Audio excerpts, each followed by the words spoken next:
Olá, o TCE na TV está no ar. Confira os destaques desta edição. União de forças, pacto pela primeira infância oficializado no Tribunal de Contas de Sergipe com adesão de instituições e órgãos públicos. Depois de qualificar as pessoas sobre políticas públicas efetivas de primeira infância, que o Tribunal de Contas possa exercer o seu papel de fiscalizar essas políticas. Comprometimento com a saúde pública, Corte de Contas do Estado integra esforços em prol da conscientização vacinal. Solução colaborativa, representantes de Tomar do Jeru resolvem impasse orçamentário do município após auxílio de mesa técnica instituída pelo TCE. A informação de que a lei orçamentária anual de Tomar do Jeru foi aprovada chegou ao TCE na última terça-feira. E ainda no quadro Diálogo Cidadão, o assunto da semana são as condutas vedadas em ano eleitoral. Para debater esse assunto, nós convidamos aqui o nosso TCE, Dr. Fabiano Feitosa, um dos maiores advogados, especialistas em direito eleitoral. Fique com a gente, a revista eletrônica do Tribunal de Contas de Sergipe já começou. A gente abre esta edição com a cobertura completa do evento realizado no Tribunal de Contas do Estado que instituiu o Pacto pela Primeira Infância em Sergipe. Confira os detalhes na reportagem de Juliane Balbino e Mica Neto. A assinatura do acordo de cooperação que institui o Pacto Estadual da Primeira Infância em Sergipe aconteceu na última terça-feira na sala de reuniões do Tribunal de Contas. O coordenador da Primeira Infância em Sergipe, conselheiro José Carlos Felizola, conduziu o encontro. Assinaram o documento representantes do Tribunal de Justiça, do Ministério Público de Contas, da Defensoria Pública do Estado, da Ordem dos Advogados do Brasil, Ministério Público Estadual, Governo do Estado e Assembleia Legislativa. O objetivo do pacto é que os órgãos possam fazer uma avaliação das iniciativas voltadas para crianças que têm entre 0 e 6 anos de idade, além de promover e incentivar a aplicação de boas práticas estabelecidas pelo Marco Legal da Primeira Infância. Uma experiência que já ocorre nacionalmente, em diversos estados.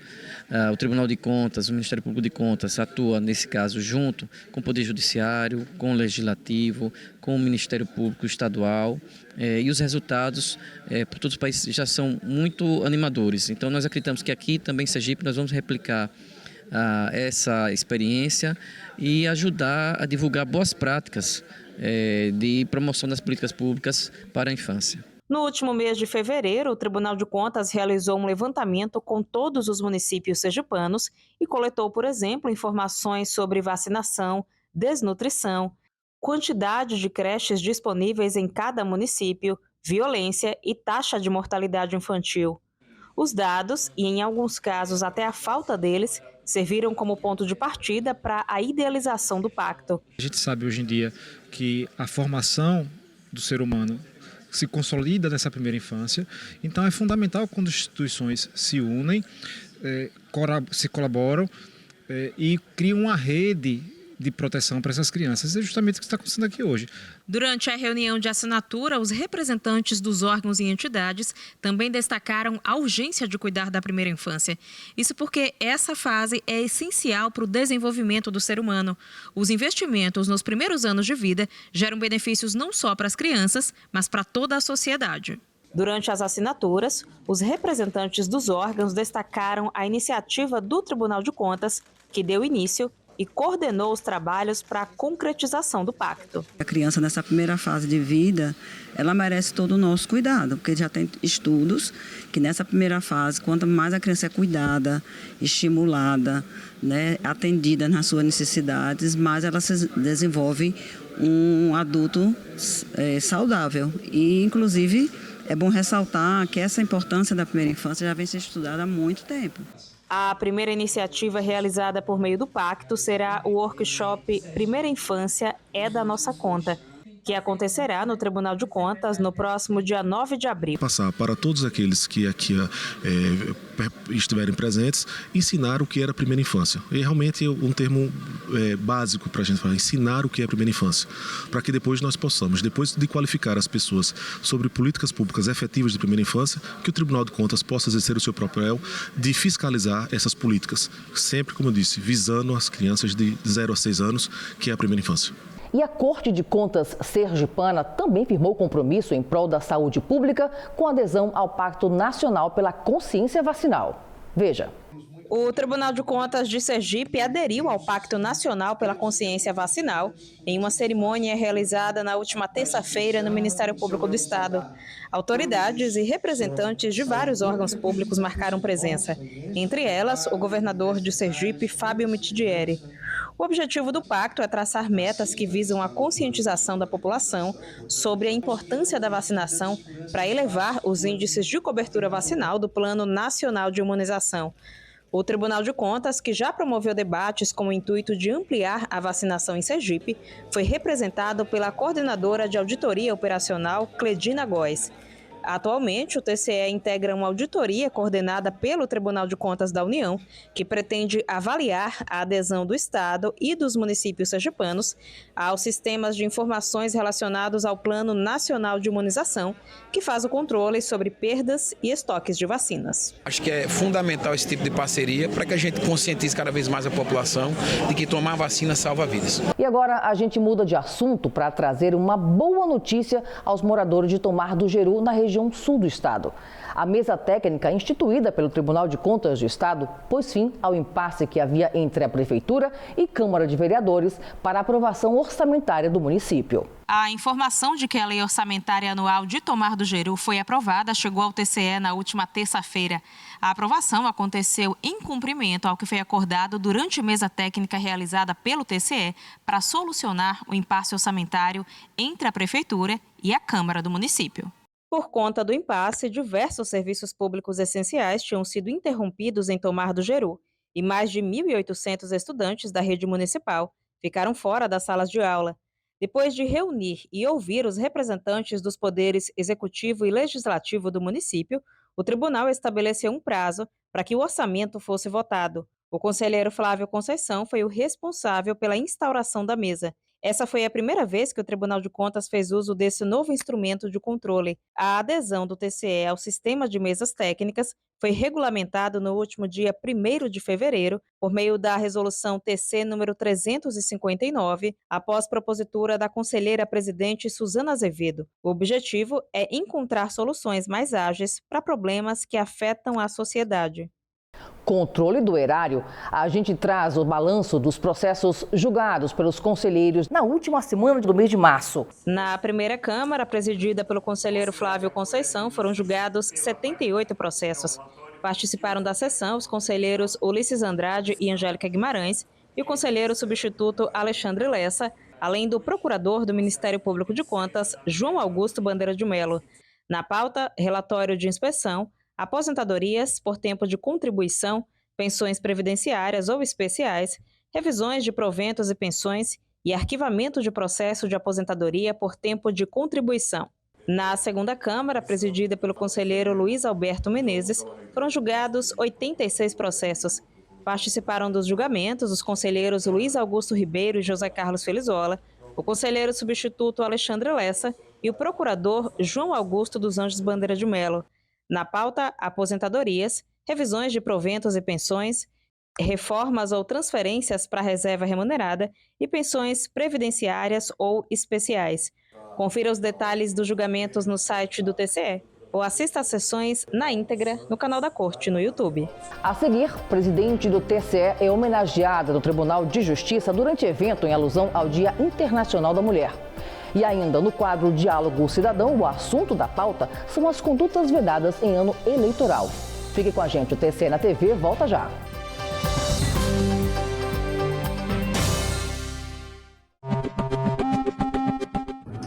Olá pessoal, eu sou Paulo Souza, jornalista aqui da Jovem Pan e do horanews.net. E a minha pergunta para o quadro Coletiva de Imprensa é a seguinte: qual a diferença entre auditoria operacional e auditoria de conformidade? Paulo, como as nossas normas definem, a auditoria de conformidade é um exame independente e objetivo para determinar se um objeto está ou não em conformidade com a legislação aplicável. Já a auditoria operacional é um exame independente e objetivo para verificar a economicidade, a eficiência ou a efetividade de uma organização, de uma política pública ou de um programa governamental.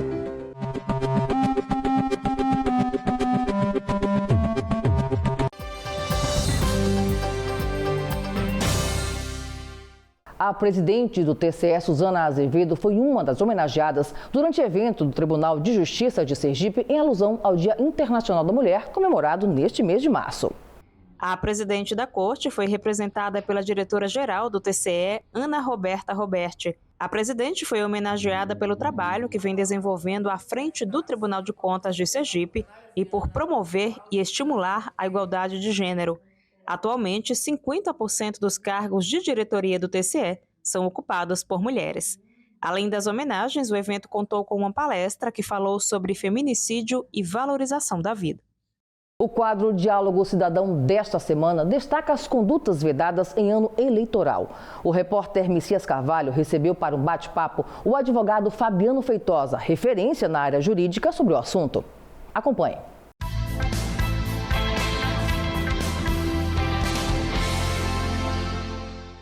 No nosso Diálogo Cidadão de hoje, vamos discutir um dos temas basilares da democracia brasileira, que é o processo eleitoral. Aquele processo que faz do eleitor, através do seu voto, o verdadeiro cidadão. Coisa linda, coisa bela, né? Mas a eleição é sempre muito eivada de confusão, de muitas discussões do que pode, do que não pode. E hoje a gente vai discutir exatamente isso. O que pode no processo eleitoral, já que a eleição está batendo a porta. E para debater esse assunto, nós convidamos aqui no nosso TCE, Dr. Fabiano Feitosa, um dos maiores advogados, especialistas em direito eleitoral. Obrigado por ter aceito o nosso convite. Obrigado você pelo convite. Ilustrando esse diálogo cidadão, espaço importante do nosso Tribunal de Contas do Estado, de diálogo com a cidadania, com o jurisdicionado, com o político de uma forma geral, com a sociedade de uma forma geral. Está chegando a hora de mais uma eleição, doutor Fabiano. O que é que muda o processo este ano?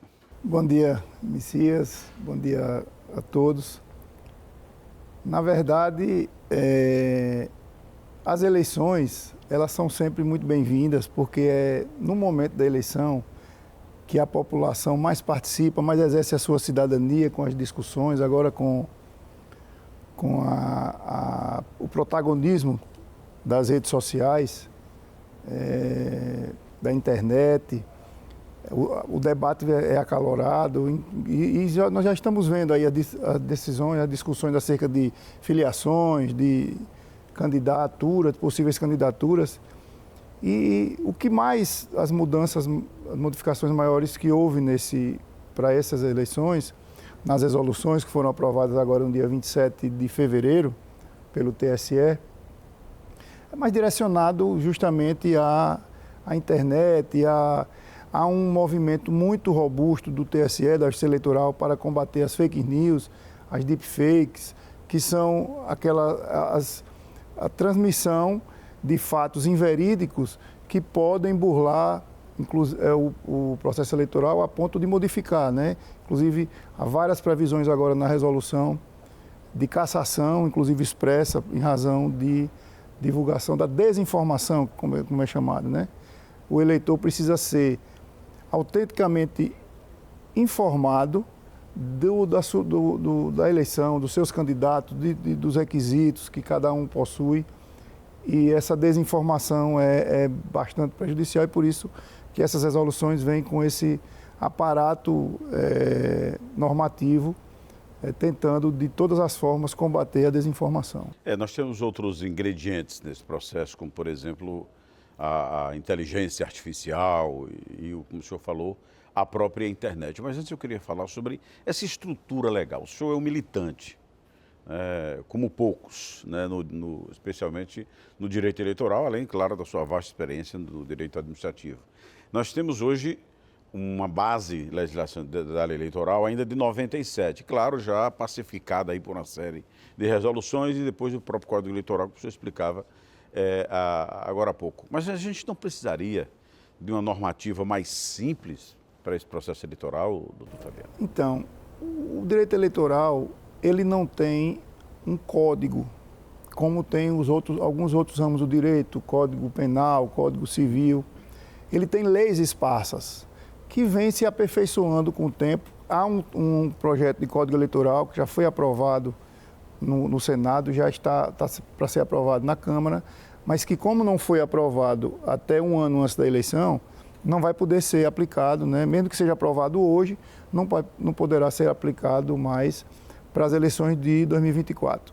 Até 97, a cada eleição, o Congresso havia necessidade de o Congresso aprovar uma lei.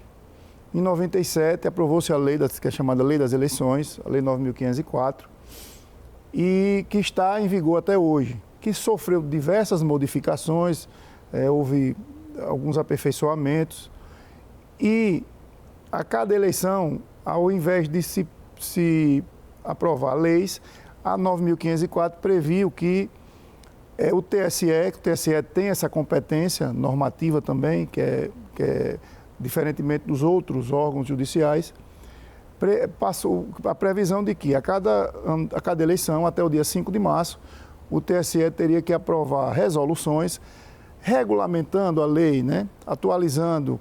E isso é feito a cada 2 anos. As jurisprudências, as mudanças normativas, enfim, elas são compendiadas nas resoluções.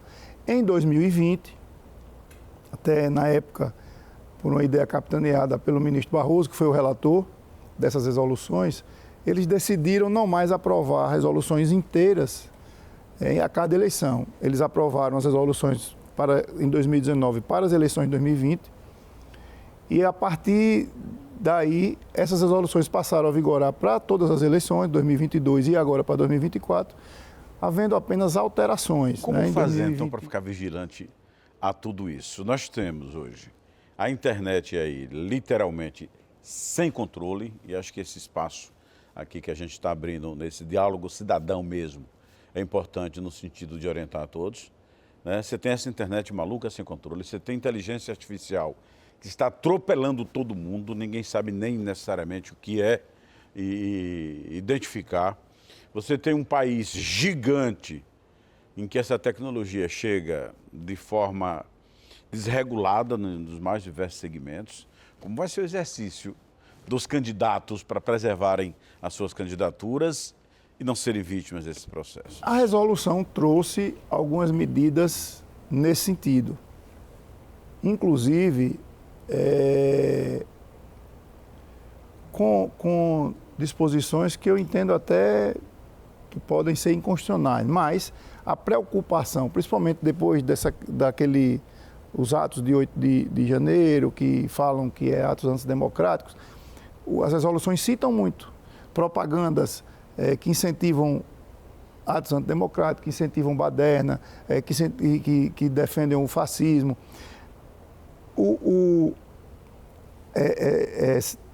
É conhecido, inclusive você que é da área jornalística, a censura proibida. Há o poder de polícia na lei eleitoral, o juiz, durante o processo eleitoral, o juiz ele tem o poder de polícia. O que é isso? Se ele perceber uma propaganda irregular, ele pode, sem uma provocação, que você sabe que a justiça, de maneira geral, tem sua inércia, né? Ela só pode agir se provocada, mas nesse caso não. Uma propaganda irregular, mesmo sem provocação, o juiz ele pode chegar lá e determinar sua retirada. Isso a forma. O conteúdo não. Mesmo que esteja irregular, por quê? Pela vedação constitucional à censura. Mas o TSE agora incluiu na resolução hipóteses com esses atos, por exemplo, de presunção de conhecimento. Quando um cidadão qualquer publica uma propaganda eleitoral irregular com algum desses atos, por exemplo, antidemocrático, há uma presunção de que o candidato tem conhecimento da fidedignidade daquela propaganda. E se não for, ele pode reconhecer. Há possibilidade de imposição da responsabilidade dos provedores de se identificar. Eles são obrigados a identificar essas postagens com conteúdos, por exemplo, antidemocráticos e retirarem, independentemente de decisão. Uma vigilância dos próprios provedores. O TSE impõe agora que decisões tomadas pelo plenário que tratem de atos democráticos, de incentivo ao fascismo, enfim, que fiquem num repositório de jurisprudência, que o juiz eleitoral ele tem a aplicação mais imediata. Isso, ele tem que ser vigilante, tem que estar acompanhando esse repositório e ele tem que aplicar imediatamente em decisões semelhantes, ele deve aplicar essas decisões. E o que é isso? É uma agilidade para, inclusive, geralmente, até a eleição de 2022, o prazo para cumprimento dessas decisões era 24 horas. Agora não, ele diz que o juiz pode, inclusive, determinar o cumprimento anterior às 24 horas. Mas entendeu o seguinte, o pano de fundo de tudo isso, acredita-se no espírito da lei, seja resguardar o direito do cidadão, né? O direito da igualdade do voto, né? Da justeza do processo eleitoral. Fica assim meio confuso, porque você não sabe de onde vai vir uma armação maior ou menor para prejudicar. O candidato tem que ter muita expertise, buscar sempre uma boa assessoria e procurar, acima de tudo, cumprir as regras. Porque uma coisa muito curiosa que a gente vê é muitas vezes o político reclamar muito da dureza das regras legais, mas em regra, né, eles que aprovam sempre os caminhos a serem trilhados, né? Eles são os autores do O candidato tem que entender que o protagonista da eleição é o eleitor, é o cidadão.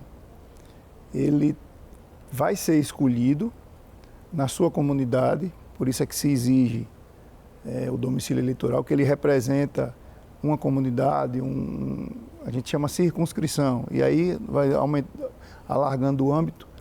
Mas o protagonista maior da eleição é o cidadão. E a Justiça Eleitoral foi criada com esse intuito. A Justiça Eleitoral tem atribuições administrativas, por exemplo, filiação de inscrição de eleitor.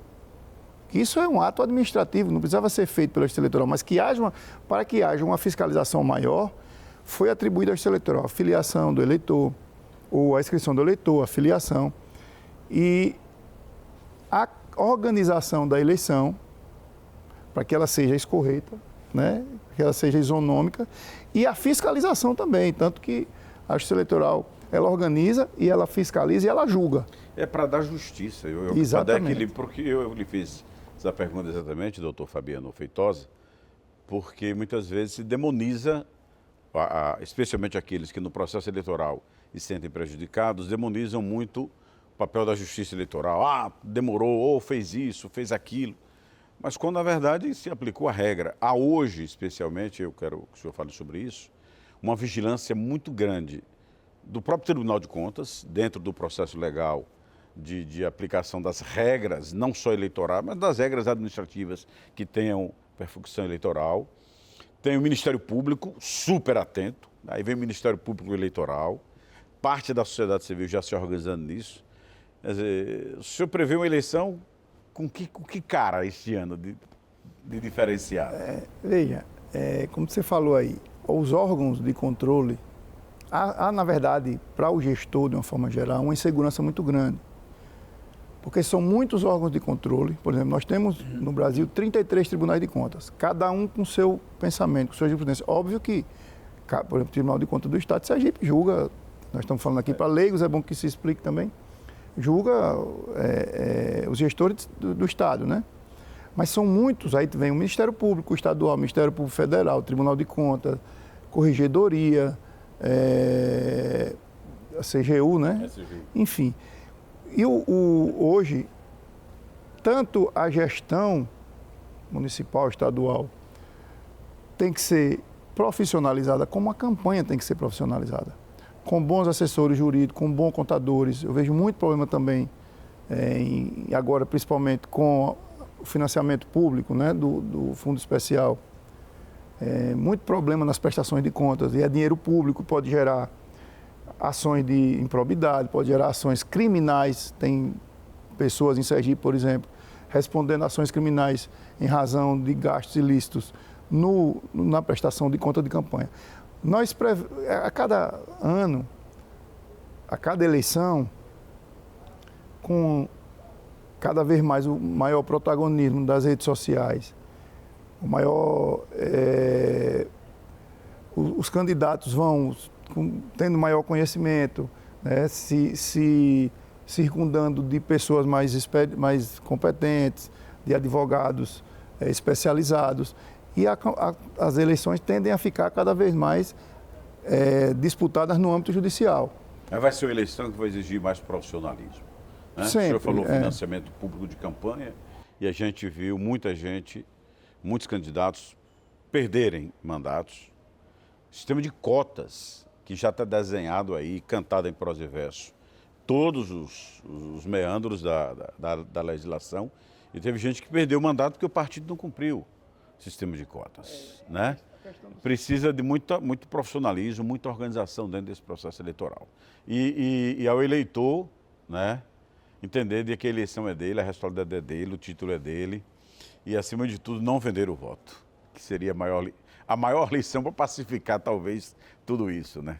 Doutor Fabiana, muito obrigado por sua vinda a esse Diálogo Cidadão. A entrevista que você acabou de assistir, você pode rever no Spotify e também nos recortes em nossas redes sociais. O TCE na TV de hoje fica por aqui. Obrigada por sua companhia e até o nosso próximo encontro.